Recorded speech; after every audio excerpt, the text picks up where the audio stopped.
Feliz sábado, igreja. Muito bom estar aqui de novo. Eu fiquei muito feliz quando eu cheguei aqui, porque eu vi tanta gente nova. Eu falei assim, ué, cadê o povo? Cadê o povo? E eu estou muito feliz por estar aqui com vocês esta manhã. Deus é muito bom. Bruna, Deus continua te abençoando. Recebemos a notícia, oramos por você. E é muito bom saber e continuar louvando o nome de Deus, porque Ele é tão bom. Ele é tão bom e a gente pode ter provas ao nosso redor, ao nosso lado. E eu quero agradecer a Deus por estar aqui com vocês. Quero agradecer a Marisa que me convidou para o dia da oração. Orando, recebereis poder. É tão importante esse ministério na nossa igreja. E eu quero congratular a minha amiga Marisa, porque eu sei que ela está fazendo um bom trabalho aqui. E a gente se conhece há muito tempo, né, Marisa? Estamos nessa América já há um tempo, hein, meu povo? Eu conheço um povo aqui que está aqui faz tempo também. Mas que bom vocês que chegaram, que acabaram de chegar. Que Deus abençoe a vida de vocês. Que vocês consigam o que vocês vieram buscar neste lugar. Este lugar é um lugar que prova nós cristãos. Não é mesmo? Eu estou muito feliz que você veio esta manhã aqui também. Porque quantas pessoas não estão voltando às igrejas, não estão... Depois da pandemia, parece que tudo mexeu com a gente também, né? Todos nós perdemos alguém. Se a gente não perdeu alguém diretamente, a gente conhece alguém que perdeu alguém. E nós honramos a vida daqueles que se foram. E aqueles que têm a esperança da volta de Jesus. Nós continuamos aqui, orando para que nós possamos estar firmes. Firmes até a volta de Jesus, amém? Eu quero também agradecer ao meu marido. I want to say thank you for my husband. He don't speak any Portuguese. I want to say, yeah, okay. Oh, thank you, baby. Thank you. Porque daqui um pouco eu pedi água para ele. Ele já trouxe. E é muito. I want to say thank you for him because he drove me here. Ele me dirigiu aqui. E ele fica pacientemente, não se preocupa. Então, assim, não se preocupem. They want to speak English, guys. The kids, you can speak with him later on. But he can speak a little bit Portuguese. Ele pode te dar um bom sábado profissional. E vou pedir para o Cristiano. Cristiano, por favor, coloca pra gente o título do sermão desta manhã. E eu queria falar sobre oração. E eu comecei a orar para falar sobre oração. E a oração não veio. E eu falei, Senhor, eu vou pregar então. E o Senhor fala, eu gosto de Deus. Como se, né? Eu gosto de Deus porque Ele fala no nosso coração. Então, Ele tem a mensagem não é minha. Eu vou falar uma coisa para vocês, eu nem sei pregar. Quem sabe é Deus. Então, antes de a gente falar qualquer outra coisa a respeito de amargura, vamos orar? Pedir para que Deus divida essa mensagem no seu coração. Que Ele fale com você, não fale comigo. Ele fale através de mim com você. Que eu seja apenas um canal. Eu sou como vocês, pecadora, indigna. Mas Deus, Ele é aquele que é bom, que é muito bom, que fala aos nossos corações, que traz pra gente esperança e bondade. Vamos orar? Senhor Deus, que habita nas alturas dos céus, nós louvamos o Teu nome, porque o Senhor é bom e a Tua bondade dura para sempre. Agora que nós vamos receber a Tua palavra, nós queremos que o Senhor faça chegar ao coração de cada um de nós de uma maneira que nós possamos colocar em prática. Limpa o nosso coração, usa a minha boca, fala através de mim, eu te peço por Jesus. Amém. Amém. Vencendo a amargura. E eu queria definir para vocês, primeiro eu quero falar duas coisas. Eu tenho que usar óculos. Eu não usava óculos, gente, até pouco tempo atrás. E eu acabei de comprar uma Bíblia com letra extra gigante. Estou super feliz, né? Chega, vocês estão rindo, né? Vocês não chegou ainda lá? Vocês vão chegar. Eu também ria, tá? Como assim? Tem gente ali que já tem. Como assim, né? A gente vai passando, vai ficando mais experiente. Daqui a pouco você tem que ter letra gigante. Eu comprei já a extra gigante com letra vermelha, então tem que usar o óculos. Mas primeiro falar sobre o título do sermão desta manhã, que é sobre amargura. E eu quis fazer uma definição de amargura. Cris, passa o próximo slide para mim. Definição de amargura. O que é amargura? Substantivo feminino de sabor amargo, amargor, ajudou alguma coisa nessa definição? Não. Aí eles colocaram um exemplo, jiló. Eu falei assim, mas jiló, a gente gosta. Né? Vai falar pro mineiro que jiló é amargo. Não, jiló é doce. Então assim, essa definição de amargor é de algo que pode começar meio doce, e ele pode ficando amargo no final, ficando bitter in English, mas amargo. E é disso que eu quero falar para vocês, como vencer a amargura. E o que pode ser a amargura na minha vida? A amargura pode ser quando alguém fala mal de mim. A amargura pode ser quando alguém me abandona. A amargura pode ser quando alguém me trata injustamente. Quando alguém me humilha. E nesse país, eu sei que vocês já passaram por situações, porque eu já passei por várias. A amargura pode vir dessas coisas. E o que é a amargura? A amargura é passar por coisas que são injustas, por coisas que não são boas. Só que se você deixar passar, tudo bem. O problema é que quando acontece alguma coisa assim com a gente, quando a gente é tratado injustamente, quando alguma coisa acontece que nos deixa amargo, o que acontece com a gente? Fica martelando na nossa cabeça. E a gente não deixa ir. A gente fica pensando naquilo, e aquilo vai fazendo uma raiz. Pode passar, Cristiano. Cristiano estava ali, ó, atento lá, passando. Fica tranquilo, Cristiano. Pode fazer uma raiz de amargura no nosso coração, na nossa vida. E eu pergunto para você, o que você pode ver numa árvore? Eu estou dando trabalho para o irmão que está aqui no celular, que eu vou para cá e ele vai para cá. O que acontece? Que a gente vê uma árvore. A gente pode ver o tronco, a gente pode ver os galhos, a gente pode ver as folhas e a gente pode ver os frutos. Você pode ver a raiz? Não. A raiz está embaixo da terra. Mas o que a raiz faz? Sustenta e dá o quê? Os nutrientes para que aquela árvore precise viver. E se a raiz é amarga, como é que vai ser o fruto? Não precisa nem ser cientista para saber que o fruto vai ser amargo. Se nós tivermos dentro de nós raízes de amargura, nós seremos o quê? Amargos. E se a gente pega essa ofensa que a gente participou, que aconteceu com a gente, se a gente pega alguém que falou mal da gente, alguém que abandonou a gente, alguém que traiu a gente, se a gente pega todas essas coisas e a gente guarda dentro da gente, quando a gente falar de volta vai sair uma coisa meio amarga. E eu sei que você conhece alguém amargo. Eu sei que você pode ser até amargo às vezes. E não é você. Isso que eu quero falar. Não é você, é a amargura que está dentro de você. São essas coisas que a gente tem dentro da gente e que faz com que os nossos frutos sejam amargos. E você tem que dizer para Deus assim: Deus, eu estou entregando isso nas tuas mãos, sei que o Senhor é o meu justificador. E o teu Pai que vê em secreto todas as coisas, Ele te recompensará. Pode passar o próximo para mim? Em Hebreus 12 diz assim: certifique-se que nenhuma raiz de amargura cresça e cause problemas e muitos sejam contaminados por ela. Sabe por quê? Porque a amargura contamina. É triste, mas contamina. É só você estar perto de uma pessoa meio amarga, que está todo mundo meio amargo também. Meio esquisito também.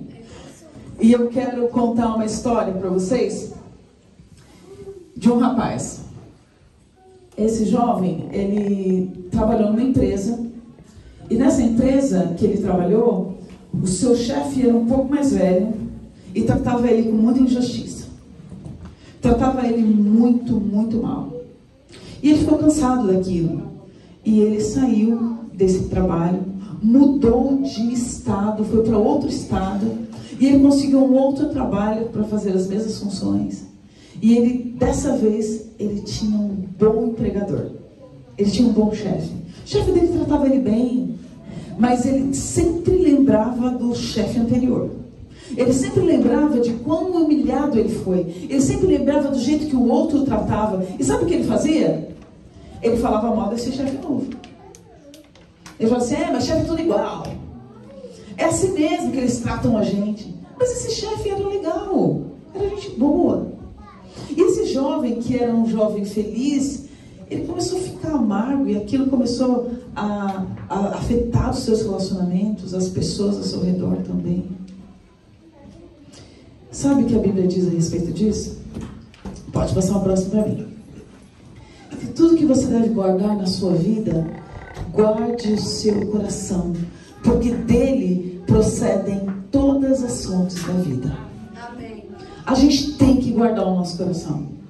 A gente tem que ter uma resposta positiva, que quando você não, peraí, aqui não, violão, né? A gente tem que ter resposta positiva. Está escrito em Provérbios 23:4 esse verso. A gente precisa colocar dentro do nosso coração e falar assim, não, eu tenho que guardar meu coração. Outro verso que fala sobre o coração, vocês sabem de cor. Que enganoso é? O coração da gente. E eu não estou falando aqui para você que não foi justo, que tipo assim, que não é que não tem razão de ser amargo. Claro que tem, gente. Se alguém te humilhou, a gente tem razão ou não tem razão de ficar amargo? Se alguém te traiu, a gente tem razão ou não tem razão para ser amargo? Se alguém foi embora, te abandonou, claro que nós temos motivos suficientes para ser amargos. Mas nós não precisamos ser amargos. Nós não precisamos guardar no nosso coração. Nós precisamos ter a mente limpa e limpo também o nosso coração. Pode passar para mim. Eu gosto do que Paulo diz, porque essa é uma maneira de lidar com a amargura, com o que não foi justo para a gente. Paulo disse assim, ó, Alexandre, em 2 Timóteo 4,14, ele diz, Alexandre o ferreiro causou-me muitos males, mas o Senhor lhe dará a retribuição pelo que ele fez. A Bruna acabou de cantar que Deus é fiel a todo tempo, e todo tempo Deus é tão bom. Então, eu vou colocar esse cara na listinha, né? Esse cara me fez mal, né? Então eu vou colocar naquela listinha assim, ó, Deus o recompensará. Faz a listinha do Deus o recompensará. Eu não estou falando, meus amigos, meus irmãos, que é fácil. Porque a gente lembra. Ainda mais se você tem uma boa memória que nem a minha. Que eu lembro do dia, do local, da roupa que a pessoa vestia. E isso, a gente tem que fazer o exercício de tirar e colocar que Deus vai recompensar essa pessoa. Eu sou cristão. E como que a gente faz isso? Próximo para mim. Eu vou contar uma outra história. E através dessa história a gente vai aprender uma lição. Existia uma... eu quero falar aldeia, então eu vou falar aldeia, porque eu não vou lembrar mais o que era, mas era uma tribo. Lembrei. Uma tribo na África, em que eles tiveram um problema, as pessoas começaram a ficar muito doentes, as pessoas começaram a ficar muito mal, de repente as pessoas começaram a morrer por causa dessa doença, e o governo mandou alguém para ver o que era, eles começaram a pesquisar e descobriram que o problema era a água. Então os pesquisadores começaram a seguir a água que abastecia aquele vilarejo, era uma água de uma fonte que estava em cima das montanhas. Então eles começaram a seguir a fonte das águas para encontrar onde estava o problema. E eles andaram dias e dias, 3 dias, e não encontraram, chegaram onde era a fonte mesmo, e ali por cima não tinha nada. Então eles fizeram com que mergulhadores fossem embaixo e ver se tivesse alguma coisa mais errada. E, por incrível que pareça, eles encontraram algo que estava errado. O que estava errado era, uma porca caiu com seus leitãozinhos lá embaixo. Então, toda aquela água cristalina e limpa começou agora a passar e fluir para o corpo dos porcos, que dá até um negócio da gente pensar. E a água se contaminou. O que eles precisavam fazer agora? Ir lá, tirar os porcos. E o que aconteceria com a água? A água ficava limpa, porque a água não tinha nenhum problema. Qual era o problema? O problema é porque alguma coisa tinha acontecido. E essa mesma coisa na nossa vida. Às vezes a gente precisa olhar para escutar o nosso coração, caminhar e encontrar onde está o erro. Ah, eu nunca perdoei aquela pessoa. Detalhe, meus queridos. Existem coisas que a gente não perdoa, coisas de 10, 20 anos atrás. Às vezes a gente não perdoa o que aconteceu quando a gente era criança. O que eu quero dizer para você é que perdoe as pessoas. Eu acho que a gente tem mais dificuldade de perdoar as pessoas que estão mais próximas da gente. Perdoar os nossos pais. Às vezes a gente não teve uma infância tão fairy tale, eu vou colocar assim, né? Uma infância de contos de fadas. Ninguém teve, para falar a verdade. Ninguém teve uma infância tão perfeitinha. Todos nós viemos de lares que tiveram problemas, famílias disfuncionais, e está tudo certo com isso. A gente só tem que olhar para aquele momento da nossa vida e falar assim, olha, foi o melhor que os meus pais puderam me dar. Eu quero agradecer a eles, honrar a vida deles por isso. Aquilo que aconteceu na minha vida quando eu era adolescente, quando eu era criança, não foi legal, mas eu vou deixar para trás. O que aconteceu na minha vida adulta também não foi tão bom assim, mas eu vou deixar para trás. Eu preciso retirar os porcos. Eu tenho que perdoar. É só perdoando, meus amores, meus queridos e meus irmãos, que a gente consegue tirar essa raiz. E vocês viram na foto anterior, raiz não é uma coisa assim linear. Raiz é um negócio assim, ó. Quando uma coisa não quer sair, a gente fala assim, esse negócio tá enraizado. Não é isso? Porque ele tá te segurando. E é isso. A gente não pode deixar que as raízes de amargura fiquem incrustadas em nós. E a maneira que nós temos... Vocês viram que eu tenho um monte de papel aqui, né? Tá tudo escrito. Agora nem sei onde eu tô. Então, assim... as nossas raízes, a gente tem que largá-las. Deixar que elas fluam, que nossa vida flua, que nossa vida e que nossa água seja cristalina. Próxima para mim, Cristiano. Muito bem. Cristiano, não vou esquecer seu nome, vou te chamar de Cristiano todo o tempo, porque meu primo é Cristiano. Então, eu olhei para você e falei, Cristiano. O Cristiano, eu quero falar para vocês essa história que está no livro de Ruth. E eu pedi para vocês abrirem a Bíblia de vocês. No livro de Ruth, que vocês conhecem essa história. É uma história bem conhecida. Helene, o livro de Ruth está aqui, ó. Deixei marcado com a Bíblia nova, como eu disse para vocês. Extra grande, maravilha, coisa maravilhosa. Se eu me achar aqui nos meus papéis.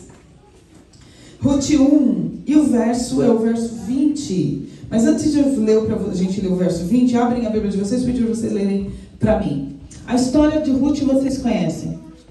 Estava acontecendo fome em Jerusalém. E Ruth e seu esposo e os seus 2 filhos foram para Moabe. Eles foram fugir da fome. Chegando lá, o que acontece? Morre o esposo, depois morrem os 2 filhos. Eu não sei se vocês já perderam um filho aqui, alguém de vocês. Eu não tenho filhos, eu nunca perdi um filho. Mas só o fato de saber de pessoas que perderam... Eu tenho uma grande amiga que perdeu um filho no ano passado. É uma dor, assim, sem precedente para mim, que nem mãe sou. Agora, você imagine você perder seus 2 únicos filhos, perder o seu marido. E quando você vivia naquele lugar, você era feliz. Aí você volta para aquele lugar. E essa era a história de Noemi. Noemi tinha saído com as mãos cheias. Ela fala nos primeiros versos. Que ela saiu com as mãos cheias. E ela está voltando para Jerusalém com as mãos vazias. Aí ela chega na cidade com Ruth, sua nora, que é aquela que não a abandonou, que veio com ela.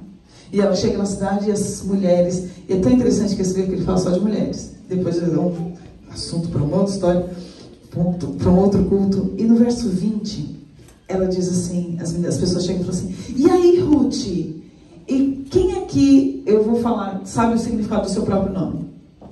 Porque todos os nomes têm significados. Você, meu amor, qual é o seu nome? Seu nome? Beatriz, qual é o significado? Desculpa? Felicidade.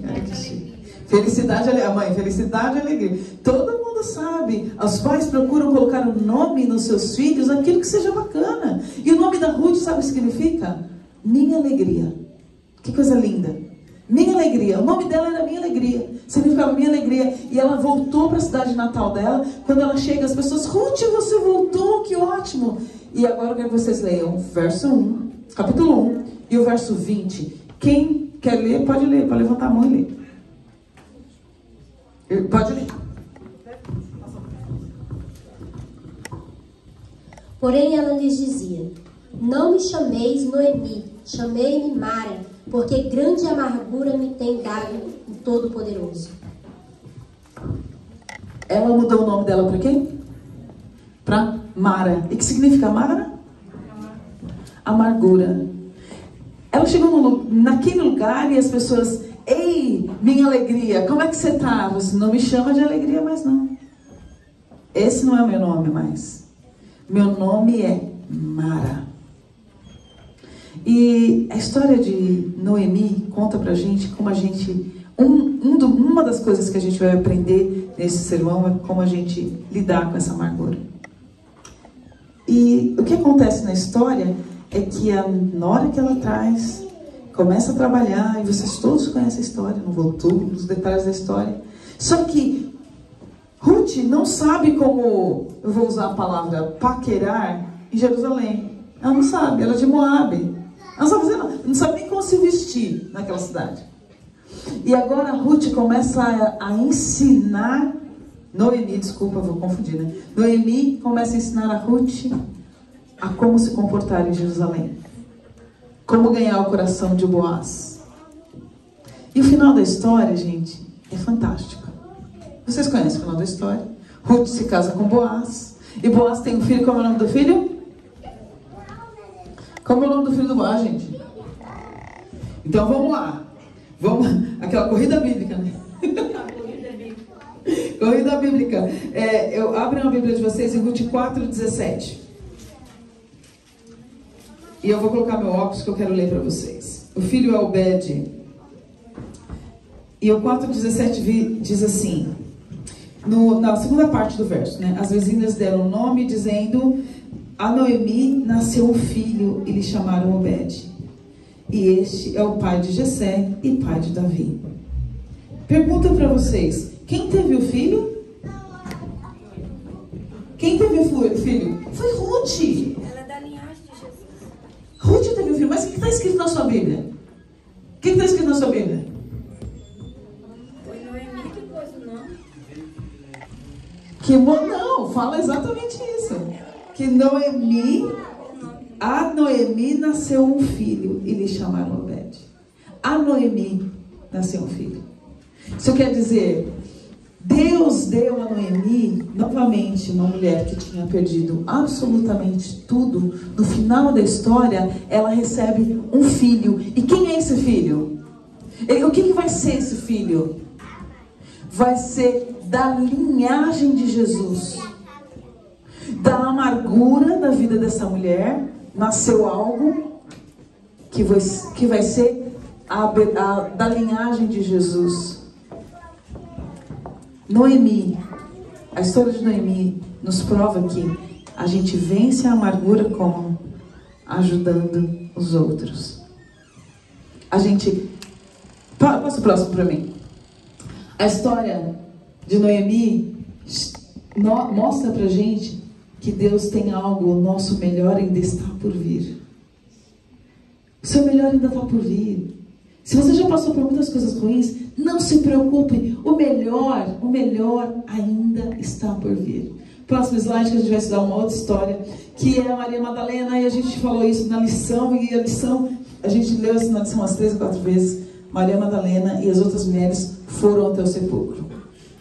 Aí, o que aconteceu? Chegou lá, Jesus não estava. Nós estudamos hoje na lição. Jesus não estava. E tinha o quê? Lá, um anjo. E ela fala assim, olha, fala para mim onde vocês colocaram o corpo dele. Ele falou assim, querida, não fique aqui. Abre a Bíblia de vocês que eu quero ler o verso, eu gosto de ler o verso. Em Marcos 16, 6-7. Eu também marquei aqui na minha Bíblia porque Marcos 16. Ela estava lá chorando e perguntando aonde estava Jesus. E o anjo responde que Jesus não estava ali, que Jesus já tinha ido. Jesus já tinha ido à frente. Jesus estava à frente. O capítulo 16, Marcos 16, e o verso é o 6 e o 7. Ele, porém, lhes disse: não vos atemorizeis, buscai a Jesus o Nazareno, que foi crucificado. Ele ressuscitou, não está aqui. Veja o lugar onde tinham posto. O anjo está dizendo para ela: ele não está aqui. Mas ide dizer aos discípulos, a Pedro, que ele vai adiante de vós para Galileia. Lá na Galileia, o vereis, como ele vos disse. Quando acontece algo ruim, uma frustração ou alguma coisa ruim, a nossa tendência é não sair do lugar. Maria Madalena chegou no sepulcro, ela não queria sair dali. Ali estava a morte de Jesus. Eles tinham passado, eu imagino, o pior sábado da vida dos discípulos. Porque assim, eles tinham que ter feito, embalsamar o corpo de Jesus, eles tinham que ter feito muita coisa na sexta-feira, mas por causa do sábado eles não fizeram. Eles colocaram Jesus na tumba e eles queriam voltar e passaram aquela angústia. E quando você chega para resolver a coisa não dá para resolver. E muitas vezes a gente passa isso na nossa vida, com as nossas situações. A gente fica num lugar estagnado. Você já se sentiu assim? Ah, eu já. Já se sentiu estagnado, parado, num lugar que você não sabe para onde ir, não sabe o que fazer? Nesse momento de Maria, ela estava lá no sepulcro, ela veio para colocar especiarias no corpo de Jesus. E cadê Jesus? Além de Jesus ter morrido, Jesus não está lá. E sabe o que o anjo fala para ela? Não fica aqui. Jesus foi para Galileia. Vá, fale para os discípulos: sai daqui. Sai dessa situação. Sai de onde você está. Se a vida te trouxe neste lugar de amargura, querido, mude de lugar. Vai para lá. É disso que o verso está falando. Se a amargura te colocou em um lugar, sai desse lugar e vai e ande, porque Jesus não está aqui. Jesus está lá. Jesus ressuscitou. Jesus está na sua frente. Jesus está no seu futuro. Jesus não está no passado. Não está naquela história que você conhece, que você sabe qual é. Ele está na sua frente, ele está no seu futuro. E ele quer fazer algo maravilhoso na sua vida. Mas você não pode ficar nesse lugar falando: gente, foi muito ruim. Foi muito ruim mesmo. E Deus não quer que você fique sofrendo, que você continue sofrendo.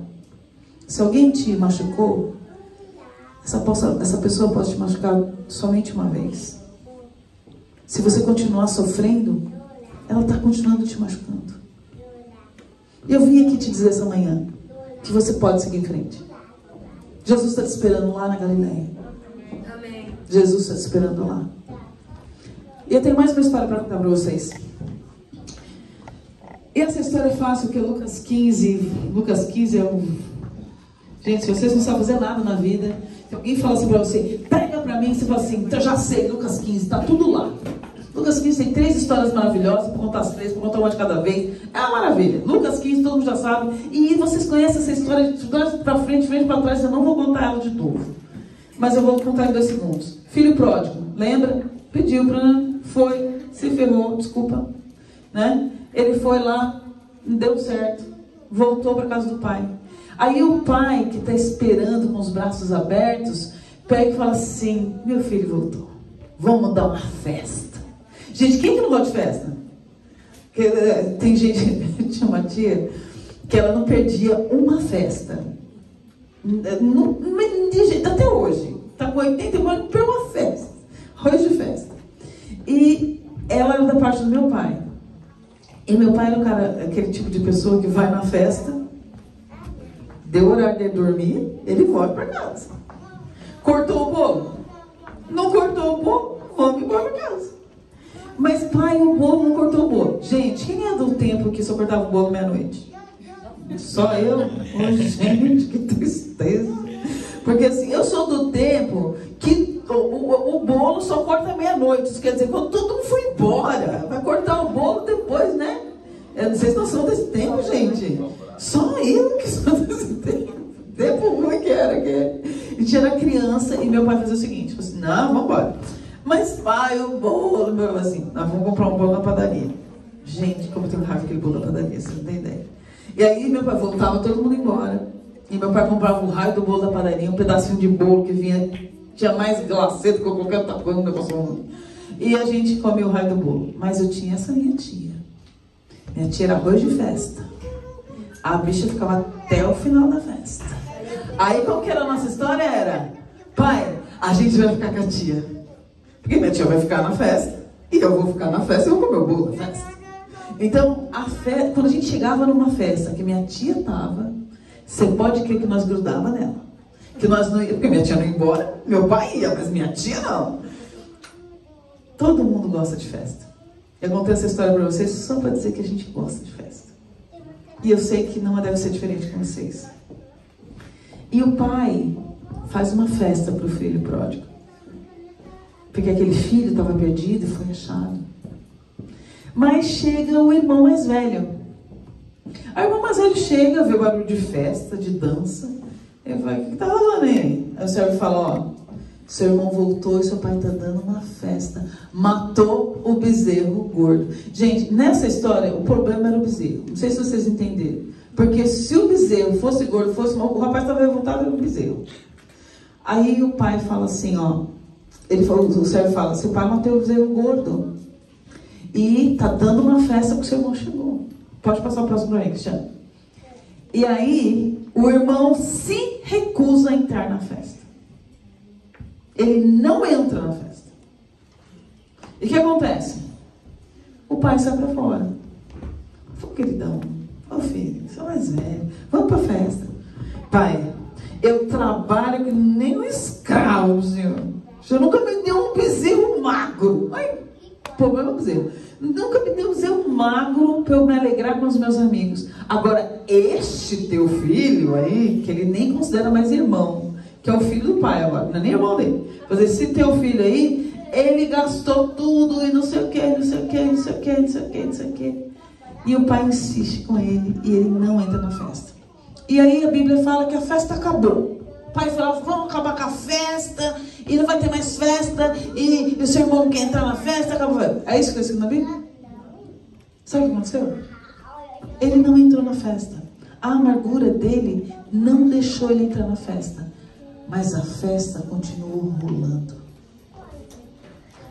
A amargura faz com que eu e você não aproveitamos essa vida que é uma festa. Mas não impede que a vida continue rolando. A amargura faz com que a gente não faça coisas, mas a vida continua rolando. A amargura só não deixou ele entrar. O irmão mais velho, ele não entrou porque ele estava amargo. E você? Que lugares que você não entra porque você está amargo? O sermão desta manhã, aí você fala assim, puxa vida, Helene, achei que era sobre oração.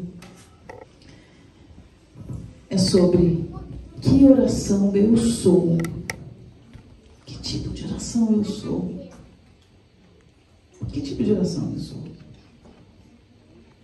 Se você tem alguma amargura na sua vida, você pode fazer como Ruth, ajudar alguém, ser prestativo a alguém, para que você vença a sua amargura. Se você continua amargo ainda, você pode sair de onde você está, e assim como Maria Madalena, seguir em frente a sua vida. Mas o mais importante, entre na festa. Entre na festa. Viva. Lá na frente Deus tem algo melhor para você. Se você está nesse lugar, todos nós viemos para cá, porque esse é o lugar das oportunidades. Eu não sei como te vender nos Estados Unidos. Alguém vendeu os Estados Unidos para você, que você comprou, que você está aqui, né? Comprou a ideia de vir para cá, né? Sei lá, está fazendo, sei que todo mundo aqui deve ser fazendeiro lá no Brasil, deve ter uma fazenda cheia de boi gordo lá. Ou você está para criar os filhos aqui, você saiu por causa do Bolsonaro, do Lula, que a gente não vai entrar nesse contexto. Mas eu não sei por que você está aqui. Mas eu sei de uma coisa: se você está aqui, faça o seu melhor. Não deixe que a amargura te corrompa. Que o Senhor Deus possa, nesta manhã, limpar os nossos corações ou mostrar o caminho. Nós possamos limpar os nossos corações da amargura, para que todas as nossas orações possam ser atendidas. Amém. Eu vou convidar vocês para ficarem em pé e nós vamos orar.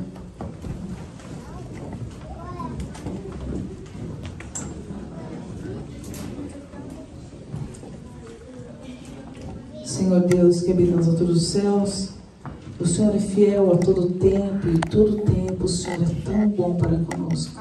Amém. Senhor, nós estamos aqui porque nós acreditamos no Teu amor. Nós estamos aqui porque nós queremos vencer a nossa amargura. Porque eu sou a primeira a vencer a minha amargura. Eu e tantos dos meus irmãos e os meus queridos que estão aqui esta manhã, precisamos aprender mais de Ti, para termos uma vida de felicidade contigo.